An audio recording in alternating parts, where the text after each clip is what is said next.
colder. 7:13. Ryan PC Trimble, who was well, you weren't absent yesterday. You were just I was in the booth. Yes, I had a very, very busy morning yesterday. Yeah. So I don't know if everyone does everyone know that you're the voice we hear in our heads? I don't know, but officially now you all do. Yeah. I think we mentioned it a few times. Colin still doesn't know that I produce this show. Well, Colin actually hears your voice when he's not at work. That's true. That is true. So yeah, that tends to be a problem. Yeah. But Ryan is out of the box today. He's out here to do the old What's Trending segment. So Yep. what do you got going on? All right, so let's see. I just mixed up my story. So, That's all right. okay, there we go. Excuse me. So the first story we're going to do is about MH370, which is trending on Twitter this morning because the search is still going on for it. And overnight, I believe it was, searchers detected an underwater signal in the search for that missing Malaysian plane. 2 new ping signals were detected, bringing the number to 4, heard by a U.S. Navy pinger locator. Sure. And efforts are now focused on 2 areas, well, a very large area over 1,000 miles northwest of Perth, which is in Australia, and then a much smaller area, which is only 300 miles away from the city.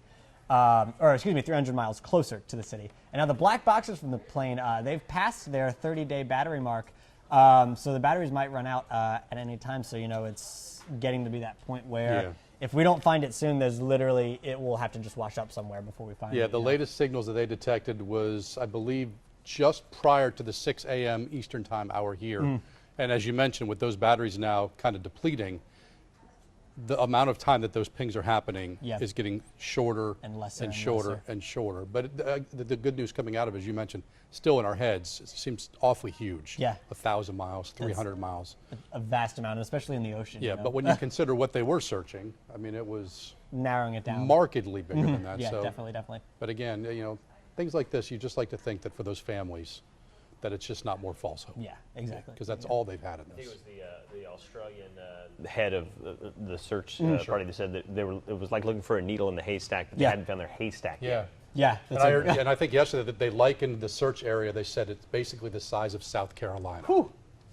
So imagine just flying over and looking through South Carolina for one wreckage. One small, any trace of wreckage. Gosh, that's insane. That's an insane way to think about it. But yeah.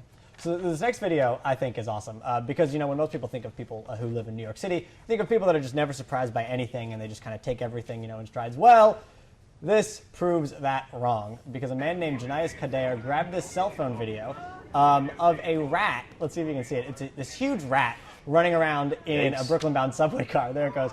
And everybody just immediately jumps up on their seats. There is like maybe 1 or 2 people, and even them are just running around. There it goes. And eventually Kadar got off the train and stopped filming, but no word on if the rat got to work on time or not. The one dude's just sitting there. He's like not phased. But they all have their feet up. I love that one guy who's like on his phone, but he still has his feet up, just like casually trying to ignore this. Oh, look at that thing. Oh my gosh. I love this video. I think it's hilarious. And I wasn't going to use it until it showed up on, it was important enough that it showed up on the national wires this morning. I woke up this morning and I checked my email before I started getting ready for the day, and I saw one of our other producers, Producer Steve.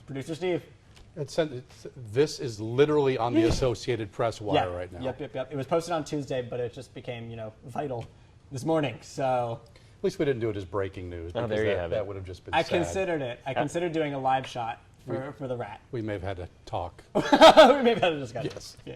So at any rate, well, we all know that Father's Day is in June, and of course Mother's Day is in May. But did you know that before it is those days, it comes Siblings Day in April, and that day is today. And so here's some pictures sent in by viewers, and a few faces you might recognize. Oh, can we take that little? The names are under there. There it is. Oops, I'm sorry, I'm the worst. But anyway, these are some of our viewers who sent in pictures of them and their siblings. And of course, if you want to continue to share those pictures with us, tweet them to us at Fox Wilmington, and they could end up on tonight's 10 o'clock edition of What's Trending, which is hosted by the incomparable Jennifer Merwitz. And these were posted on our Facebook page and sent to us by Twitter. This, you may recognize this young lady. That's Caroline Waldrop and her sister Megan. And then Lindsay Curtin and Laura, her sister. Now, she described Laura as the goofy, skinny one there. And then, of course, I couldn't go without giving a shout out to my sister, Megan Kathleen Trimble. Here is me and her and my cat, Roger. Hi, Megan. I know you're probably not watching this because you, like most normal people, are asleep, but I love you very much, and I'm stupid proud of you. And I couldn't resist putting you on TV. So there you go. You're welcome. So now I feel like such a schlep because I don't have a picture of my brother and I. Well, I didn't even know it was National Sibling Day. So. Yeah, there was an email. Well, doesn't mean anything. Maybe you just chose not to. No, well, my brother's in Florida, so my brother's not watching. My brother's a firefighter. Hey, Chris, how are you? My brother's a firefighter. Yeah, if he's working right now, he's working. And if he's not working, he's sleeping. So. Yeah, that's true. Yeah. But he's one of the guys in the Orlando area that helps keep that area safe. That's awesome. Good for him. Do you have any siblings? You guys are my bros right here. Nope. No. Okay. Well, at any rate, Awkward. it wasn't awkward until you said it. I was going to keep talking, and then you did that. Go ahead. Keep talking. I'm going to smile at the camera. Can I rub your whiskers again? You do need a shave. Oh, they cut away right before the High rubbing. temperatures today moving back up into the mid-70s. Plenty of sunshine. Look at that. I mean, just a gorgeous forecast. We'll head through the 3 o'clock hour with temperatures moving up into those mid, maybe even a few upper 70s in inland locations. Right along the I-95 corridor, I would expect to see temps in the upper 70s, maybe even a couple of low 80s. We'll see the low 80s, I think, region-wide. All places except for the beaches as we go into your Friday, Saturday, 81-degree daytime high temperature, mostly sunny skies. 20% chance for showers on Sunday, 30% chance on Monday. We'll see a continuation of a very nice forecast into the weekend. Fishing game forecast for today. If you were hoping to get out and try some fishing, looks like, there you go, 11:20 or 11:40.